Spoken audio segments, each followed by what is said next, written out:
technical and advisory meeting for Eastern and Southern Africa Higher Education Centres of Excellence that has been convened in Lilongwe, and which is also the midterm review for the project known as ACE2. The objective of ACE2 is to support selected higher education institutions to deliver quality postgraduate education and build collaborative research capacity in regional priority areas. Research for high impact, and here we're looking at the possibility for economic transformation. The main tool for this project was the payment of financing was done based on the results. So it's a disbursement-linked project where financing is associated with the achievement of certain results. And it has been this approach has been strengthened. Hello, and thank you very much. My name is Alex Usher. I'm from Higher Education Strategy Associates. Many of you probably know my colleague Jonathan Williams better than you know me. We've been calling you for the last couple of months, gathering data for the midterm review. And what I want to do now is just run very briefly through the report that we have submitted on the midterm review of the project.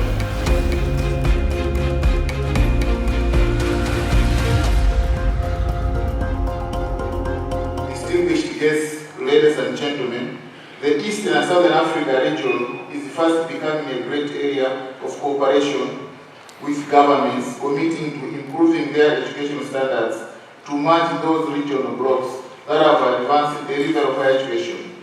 Like other member states, Malawi is objectively pursuing activities to enhance the higher education development.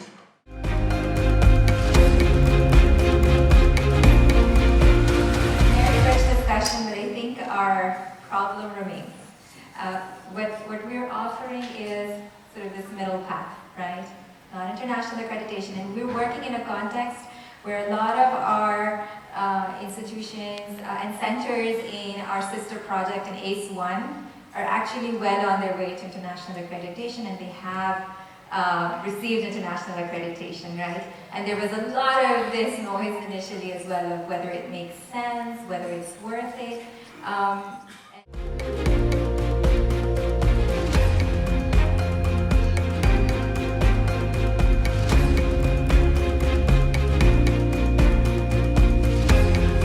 Comes up to the university, and it has its own account, and it is verified by the Auditor General of the government. So maybe there is something that is not clear, which we can discuss. Thank you. But sustainability, we need to think about it. Thank you. See how they lost time, because when we started, there was quite a lot of time that was lost for us to find the verifier. I haven't seen a recommendation that talks to whether there will be an equal extension at no cost for that time when we had to wait. To the centers of excellence. How you do that is totally up to you. We are not saying you can't change, standards for admitting more or lowering standards. That is, you have complete autonomy over how a lot of those things happen. The project actually focuses on results, right? And the mechanics of the results financing, which have presented a lot of challenges to our center leaders, is what kind of evidence we have of achievement of those results, and how we can uniformly do that for all of the 24 centers in all of the 8 countries. So I would request that we keep that in the back of our minds, this need for standardization, so we're not unfair to anyone. We can we can potentially have different rules for every case across the 24 centers. Again, On the pricing of it, there's multiple ways to do it. Even without extending the project period, you could increase the price of some of the DLIs, so you're able to get a lot of that financing up front. What we're going to do under the restructuring and what you're going to see in a proposal in the next week or so, again, it's not a proposal, it's a lot of the recommendations that we've come across. It's increasing, what we're saying is we're going to increase the price of some of these. For instance, the price of publications may go up, so you're able to get some of this financing fairly sooner. And that's the flexibility we have at the MTR stage. I will go to Alex for the international accreditation and the benefits of international accreditation and why we're promoting it so much under the project. And of course, this debate can continue as well, but I wanted to give an opportunity to our team members from the bank to come in on some of the points as well. Kaboko, Kirill, Ruth, Anna, Dalin.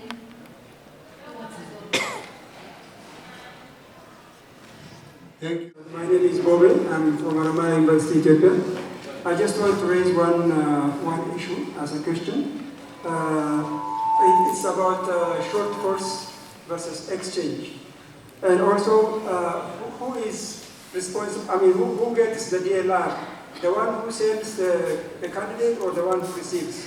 I think there are some confusions on that. For example, if my institution sends a trainee to another partner institution, how do you count? It comes to institutional integration of the centers, because we have given our support and I don't think we are going to let go at this point. So we are committed to have the centers remain, and we are working together to make sure that there will be sustainability at the end of what has been called a project. If it can be applied going backwards, I think the answer, I don't know whether you have the answer. We would like it to do that. So, the last statement being applied retroactively. so should we? That's what I'm suggesting. So we could pay additional for already achieved. Yes, for those who that have already been achieved. You recognized, right? So we not just international accreditation. If we're talking about international recognition, how do we define it? So some of the options are on the board because we have to be very crystal clear about how we define this and what is going to be accepted as an internationally recognized program.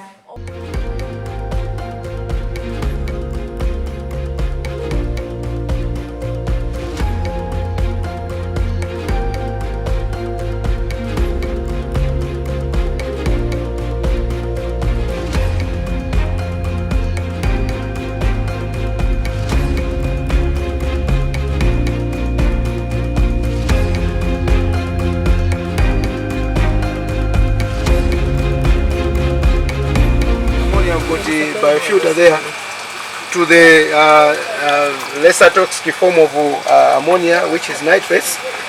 That's the nitrates which comes into the water, and that is the form which plants absorb as a nutrient. So as the plants are absorbing the nitrates, they are at the same time they are cleaning the water. So the fish is benefiting from here by cleaning the water. So by the time water is going back there, it's